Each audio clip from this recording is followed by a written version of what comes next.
السلام علیکم ورحمۃ اللہ وبرکاتہ نحمدہ ونصلی علی رسولہ الکریم اما بعد فاعوذ باللہ من الشیطان الرجیم بسم اللہ الرحمن الرحیم رب اشرح لی صدری ویسر لی امری واحلل عقدۃ من لسانی یفقہوا قولی۔ سورہ البقرہ آیت نمبر 70۔ سب سے پہلے آیت کا ترجمہ دیکھتے ہیں۔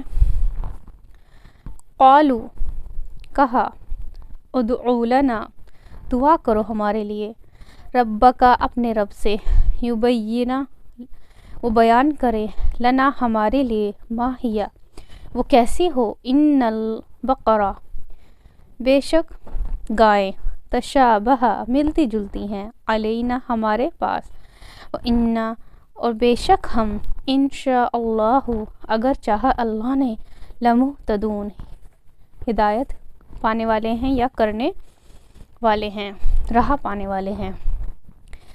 جیسے کہ ہم پچھلی آیتوں میں پڑھتے آ رہے ہیں، بنی اسرائیل کا سوال پہ سوال کیے جا رہے ہیں گائے کے بارے میں۔ یہاں پر بنی اسرائیل کا جو تیسرا مطالبہ ہے گائے کے بارے میں، مطلب رنگ بھی بتا دیا، سب کچھ بتا دیا، اس کے بعد کیا کہتے ہیں بنی اسرائیل کہ وہ گائے کیسی ہو، یعنی کیا وہ ہل جوتنے والی ہو، کام کرنے والی ہو، اس کا بھی انہوں نے سوال کیا۔ تو اللہ تعالیٰ نے آگے کی آیت میں اللہ تعالیٰ اس کا جواب دیں گے انشاءاللہ۔ تو انہوں نے کہا کیا پوچھا ہے کہ وہ گائیں ہل جوتنے والی ہو، اور اگر ہمیں پتہ چل جائے گا، کیونکہ یہاں پر بہت سی ہمارے پاس جو گائیں ہیں وہ ملتی جلتی ہیں، مشابہ ہیں ایک دوسرے سے، تو انشاءاللہ ہم ضرور اس کام کو کر لیں گے، ہم ضرور راہ پا لیں گے۔ تو کچھ اس معاملے میں کچھ سلف صالحین کا ماننا ہے، کہا ہے کہ اگر یہ لوگ انشاءاللہ نہ کہتے تو ان کو ایسی گائے کہیں ملتی ہی نہیں۔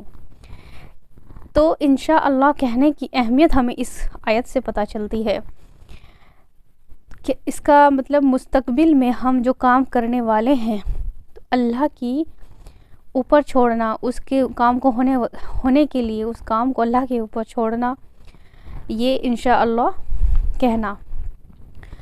جو انبیاء تھے وہ بھی اپنی گفتگو میں انشاءاللہ کہا کرتے تھے۔ اچھا، انشاءاللہ آج کل جو ہم عموماً لوگ کہہ دیتے ہیں انشاءاللہ ہم ضرور کریں گے، انشاءاللہ ہم آئیں گے، انشاءاللہ کہنا اس کا مس یوز بھی ہو رہا ہے، مطلب کہہ دیتے ہیں بس کہ انشاءاللہ ایسا کریں گے، انشاءاللہ یہ کام ہم کریں گے، جبکہ ان کی نیت نہیں ہوتی، صرف ان کے منہ پر پڑا ہوا ہے کہ انشاءاللہ انشاءاللہ۔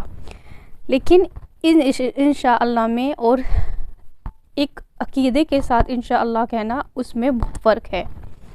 جب ہم پوری طرح سے انشاءاللہ کہتے ہیں کسی کام کو کرنے کے لیے، تو انشاءاللہ کی وجہ سے، انشاءاللہ کا معنی کیا ہے، اگر اللہ نے چاہا، تو اس لفظ کی وجہ سے ہمارے اس کام میں برکت آ جاتی ہے، اللہ کی مدد شامل ہو جاتی ہے۔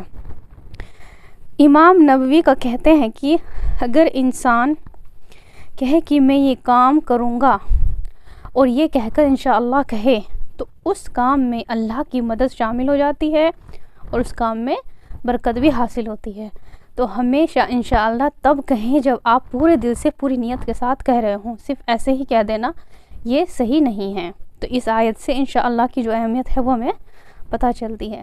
تو بنی اسرائیل نے انشاءاللہ کہا تو انہوں نے یہ کام، ان کو وہ گائیں مل گئی جس طرح کی گائیں کا ذکر ہوا ہے۔